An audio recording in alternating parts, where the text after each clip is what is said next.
কাফেরদের জন্য আজরাইল আসবে, সেলার শর্ট গায়ে দিবে, কালার হবে কালো, আমগুর বাংলাদেশের র্যাবের পোশাকের মতো।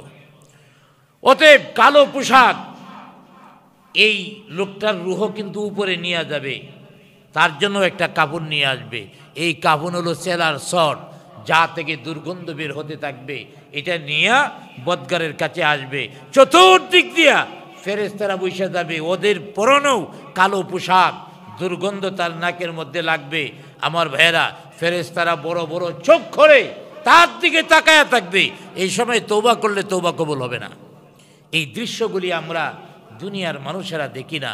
আল্লাহর হাবিব বলেন, তখন আজরাইল তার বুকের কাছে আসবে, চতুর্দিকে ফেরেশতারা চোখ বড় বড় করে তাকাবে। ডান দিকে যখন এই অবস্থা দেখবে, লোকটা বাম দিকে তাকাবে, বাম দিকেও এই অবস্থা, উপরের দিকে তাকাবে, উপরের দিকেও ফেরেশতাদের দল। যত দিকেই দৃষ্টি ঘুরাবে তার দেখা যায় এদেরে দেখবে। যার কারণে বদগার যারা, নাফরমান যারা, কাফের যারা মরলে দেখবেন চেহারাটা সুন্দর, মানুষ চেহারাটা কালো হয়ে গেছে।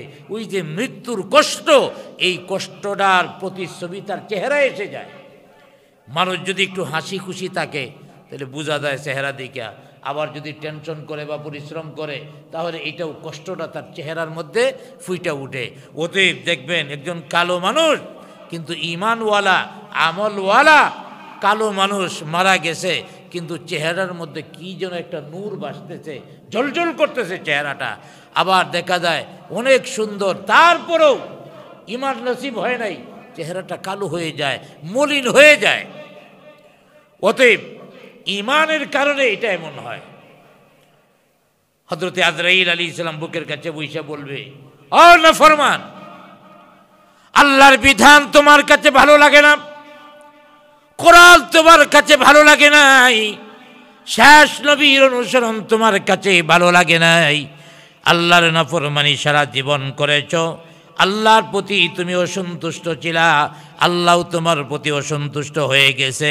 আল্লাহ পাক আমাকে পাঠাইছে তোমার রূহটা কবজ করার জন্যে। অতএব তোমার রূহটা কবজ করার পরে এই দেখো আমার হাতের মধ্যে আল্লাহর তৈরি জাহান্নামে তুমি থাকবা। তো মুফাসসিরগণ যে বলেছেন, আয়াতের প্রকৃত রূপ দেখা কি কাফেররা ঈমান আনবে? আরে আয়াতের প্রকৃত রূপ যখন প্রকাশিত হবে, এটা যদি দুনিয়ার আযাব গজব হয় তখনও তওবা করার সময় নাই। আর যদি স্বাভাবিক মৃত্যু হয়, এই মৃত্যুটার সময়ও কোরআনের প্রকৃত রূপ আসবে। ঈমানদারদের জন্যে ঈমানদারদের অনুযায়ী আচরণ, কাফের বেঈমান নাফরমানদের সাথে এই তাদের আমল অনুযায়ী আচরণ করা হবে। তাইলে এই আয়াত দ্বারা এটাই বোঝানো হয়েছে যে আয়াতের প্রকৃত রূপ দেখে কি কাফেররা ঈমান আনবে?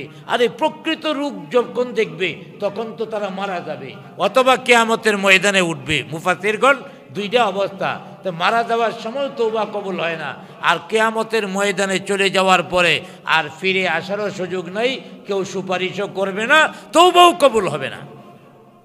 অতএব এর আগেই এই কোরআনের বিধান মানতে হবে। এবং এই আয়াতের শেষ অংশে আল্লাহ পাক বলেছেন, ওয়াদাল্লা আনহুম মা কানু ইফতারুন। সেদিন অর্থাৎ তাদের সাথে কোরআনের প্রকৃত রূপ যখন সংগঠিত হবে, তখন তাদের বানানো যত মিথ্যা রটনা থাকবে সব শেষ হয়ে যাবে, কোনো কিছু কাজে আসবে না। এই মিথ্যা রটনা কি? এই আয়াতের মধ্যে যে বলছেন ওয়াদাল্লা আনহুম মা কানু ইফতারুন, যে তাদের মিথ্যা রটনা সব দূর হয়ে যাবে, তাদের থেকে সরে যাবে, অর্থাৎ এইগুলি দিয়া তাদের কোনো উপকার হবে না। এই মিথ্যা রটনা কি? মুফাসসিরগণ বলেছেন মিথ্যা রটনা হলো, এই আয়াত দ্বারা বোঝানো হয়েছে কাফের বেঈমানেরা নিজেদের হাতে মূর্তি বানাইছে। যারা মুশরিক পৌত্তলিক নিজেদের হাতে মূর্তি বানায়া এই মূর্তির সামনে মাথা নত করে তারপরে সেজদা করেছে, এই মূর্তিকে সম্মান করেছে। যখন কোরআনের প্রকৃত রূপ আসবে, অর্থাৎ মরার সময় অথবা কিয়ামতের মাঠে যখন উঠবে, দুইটা থেকে যে কোনো একটা যদি দড়ি তখন এই যে কাফের বেঈমান যারা মূর্তি বানায়া তারা এই মূর্তির পূজা করছে, এই মূর্তিগুলি তাদের কোনো উপকার করতে পারবে?